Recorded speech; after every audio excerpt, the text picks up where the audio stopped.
Deutéronome, chapitre 5. Moïse convoqua tout Israël et leur dit : « Écoute Israël, les décrets et les ordonnances que je proclame à vos oreilles aujourd'hui.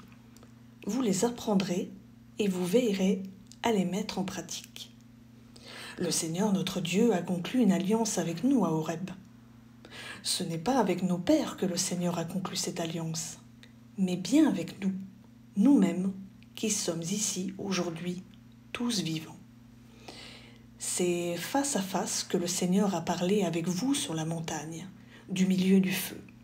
Moi, je me tenais entre le Seigneur et vous en ce temps-là, pour vous transmettre la parole du Seigneur, car vous aviez peur du feu et vous n'étiez pas montés sur la montagne. Le Seigneur a dit : « Je suis le Seigneur ton Dieu, qui t'ai fait sortir du pays d'Égypte, de la maison d'esclavage. Tu n'auras pas d'autre Dieu que moi.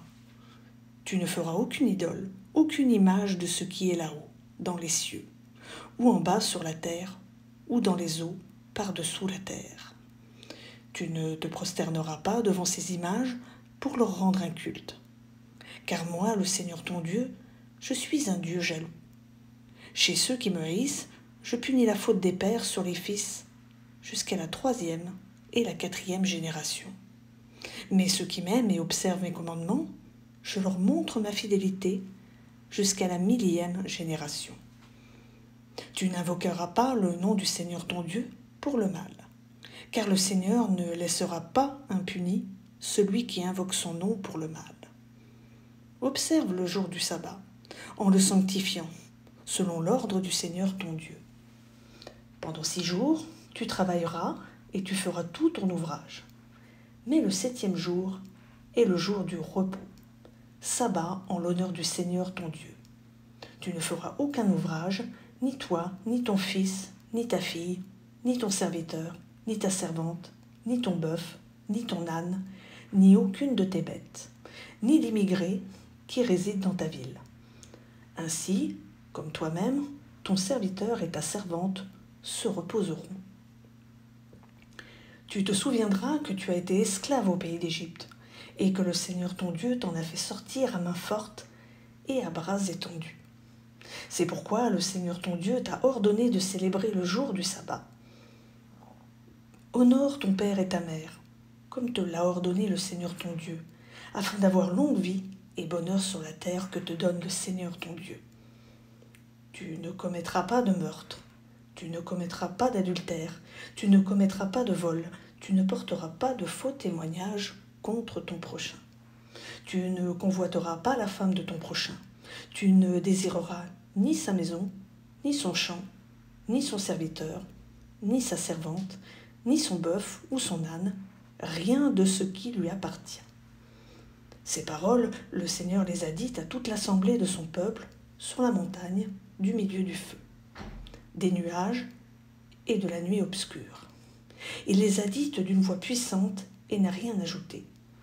Ensuite, il les a écrites sur 2 tables de pierre qu'il m'a données.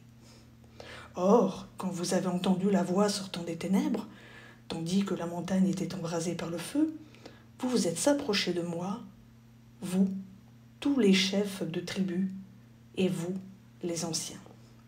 Et vous m'avez dit : voici que le Seigneur notre Dieu nous a montré sa gloire et sa grandeur. Nous avons entendu sa voix du milieu du feu. Aujourd'hui, nous avons vu que Dieu peut parler à l'homme et lui laisser la vie. Et maintenant, pourquoi mourir dévorés par ce grand feu ? Si nous continuons à entendre la voix du Seigneur notre Dieu, nous allons mourir. Est-il jamais arrivé à un être de chair d'entendre comme nous, le Dieu vivant parler du milieu du feu, et malgré tout, de rester en vie ? Toi, Moïse, approche donc pour écouter tout ce que dira le Seigneur notre Dieu. Tu nous répéteras toutes les paroles du Seigneur notre Dieu, nous les écouterons et nous les mettrons en pratique.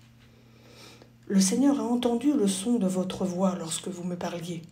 Il m'a dit : j'ai entendu résonner la voix de ce peuple lorsqu'il te parlait. Si seulement ils avaient à cœur, ils ont bien fait de te dire tout ce commandement chaque jour, pour leur bonheur et celui de leur fils à jamais. Va leur dire : retournez à vos tentes. Mais toi, reste ici près de moi. Je vais te dire tous les commandements, les décrets et les ordonnances que tu leur enseigneras pour qu'ils les mettent en pratique dans le pays que je leur donne en possession. Vous veillerez à agir comme vous l'a ordonné le Seigneur votre Dieu, sans dévier ni à droite ni à gauche. En tout, vous suivrez le chemin que le Seigneur votre Dieu vous a tracé. Alors vous vivrez, vous aurez le bonheur et longue vie dans le pays dont vous allez prendre possession.